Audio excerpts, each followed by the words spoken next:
স্বামী বিবেকানন্দ স্কলারশিপে আরও একটি নতুন আপডেট উঠে আসে। তোমরা যারা স্বামী বিবেকানন্দ স্কলারশিপে এখনও আবেদন করতে পারোনি বিভিন্ন ফল্টের কারণে, তো তাদের জন্য একটি নতুন আপডেট উঠে এসেছে। কারণ স্বামী বিবেকানন্দের পোর্টালে তোমরা যদি এখন চলে যাও তাহলে এখানে দেখতে পারবে একটি নতুন অপশন শো করছে এবং এখানে ক্লিক হেয়ারে ক্লিক করতে বলছে।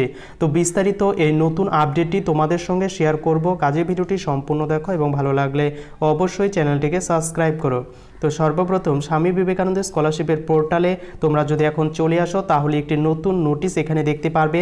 কয়েকদিন আগেও সেই নোটিশটি শো করছিল। তো এখানে প্রথমত কাদের জন্য এই নোটিশ দেওয়া হয়েছে, ডিএলএড যে কলেজগুলি রয়েছে সেই ডিএলএড কলেজগুলির উদ্দেশ্যে এই নোটিশটি দেওয়া হয়েছে। তো কি বলা হয়েছে যে DElEd institute which are not enlisted in SBMCM portal are requested to contact directorate of school education, please click here for detail.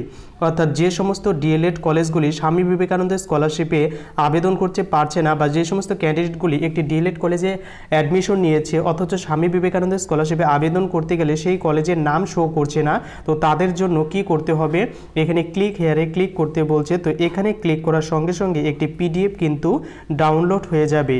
তো ডিএলএড ক্যান্ডিডেটদের জন্য সুখবর, যারা এখনও আবেদন করতে পারোনি তোমাদের কিন্তু অলরেডি কিছুদিনের মধ্যেই আবেদন শুরু হবে, বা অনেক স্কুল বা কলেজে কিন্তু শুরু হয়ে গেছে অলরেডি। এখানে কি বলছে যে ডিএলএড যে বিভিন্ন ডিএলএড কলেজগুলির যে মেম্বার বা তাদের যে অথরিটি, সেই সমস্ত কলেজগুলির উদ্দেশ্যে বলা হচ্ছে যে সমস্ত ক্যান্ডিডেটরা ফার্স্ট ইয়ার ডিএলএড কলেজে অ্যাডমিশন নিয়েছে 2023-এ SBMCM পোর্টালে, তাদের আবেদন করার জন্য কি করতে হবে, যে অ্যাফিলিয়েট কলেজগুলি রয়েছে সেই কলেজগুলিকে এই রিকগনাইজ এনসিইআরটি হতে হবে এবং অ্যাফিলিয়েশন WB বোর্ডের আন্ডারে হতে হবে, এবং তাদের সেই সমস্ত ইনস্টিটিউশনকে এই SBMCM পোর্টাল থেকে তাদেরকে কি কি ডকুমেন্টস সাবমিট করতে হবে এখানে কিন্তু স্পষ্ট করে বলে দেওয়া আছে। Name of the institute, name of district, name of sub division, institute বা ডাইস কোড, HOI কোড এবং মোবাইল নম্বর HOI এর, এরপর ইমেল HOI এর, তারপরে ম্যানেজমেন্ট টাইপ গভর্নমেন্ট নাকি গভর্নমেন্ট এইডেড এবং গভর্নমেন্ট স্পন্সর নাকি প্রাইভেট, এগুলো কিন্তু মেনশন করতে হবে। এবং এগুলো মেনশন করে কি করতে হবে, এই স্বামী বিবেকানন্দ স্কলারশিপের যে অফিসিয়াল পোর্টাল একটি এই যে ইমেলটা দেখতে পাচ্ছ, এই ইমেলে তাদের কিন্তু ইমেল করার কথা বলা হচ্ছে। অর্থাৎ তাদের যদি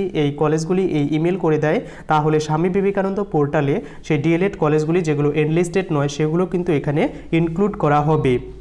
এবং দ্বিতীয়ত এখানে বলা রয়েছে যে সমস্ত ক্যান্ডিডেট স্বামী বিবেকানন্দ স্কলারশিপ থেকে টাকা, স্বামী বিবেকানন্দ স্কলারশিপের ক্লেম SMS এসেছিল অথচ ব্যাঙ্ক অ্যাকাউন্টে টাকা ক্রেডিট হয়নি, ফেল হয়েছে, তাদেরকে বলা হচ্ছে requested to visit contact their concern bank, অর্থাৎ তাদের ব্যাংকের সঙ্গে কনসার্ন করার কথা বলা হচ্ছে, and respective directorate with the updated bank passbook, এবং তোমাদের যে ব্যাঙ্ক পাসবই রয়েছে সেটা আপডেট করে নেবে from the date of admission, অ্যাডমিশনের ডেট থেকে, অর্থাৎ তুমি যেই কলেজে অ্যাডমিশন নিয়েছো তার যে অ্যাডমিশন রিসিভ কপির ডেট রয়েছে সেই ডেট থেকে স্টিল নাও পর্যন্ত তোমার যে আপডেটেড বই সেই বইটা তুমি আপডেট করে সেখানে কিন্তু তোমার ফেল ট্রানজাকশনের যে প্রমাণ সেটা কিন্তু তোমাকে দেখাতে হবে এবং তোমাকে হেল্পলাইনে কল করতে হবে কনসার্ন অথরিটির সঙ্গে, তাহলেই কিন্তু তোমাদের ব্যাঙ্ক অ্যাকাউন্টে টাকাগুলি ক্রেডিট হওয়ার সম্ভাবনা রয়েছে।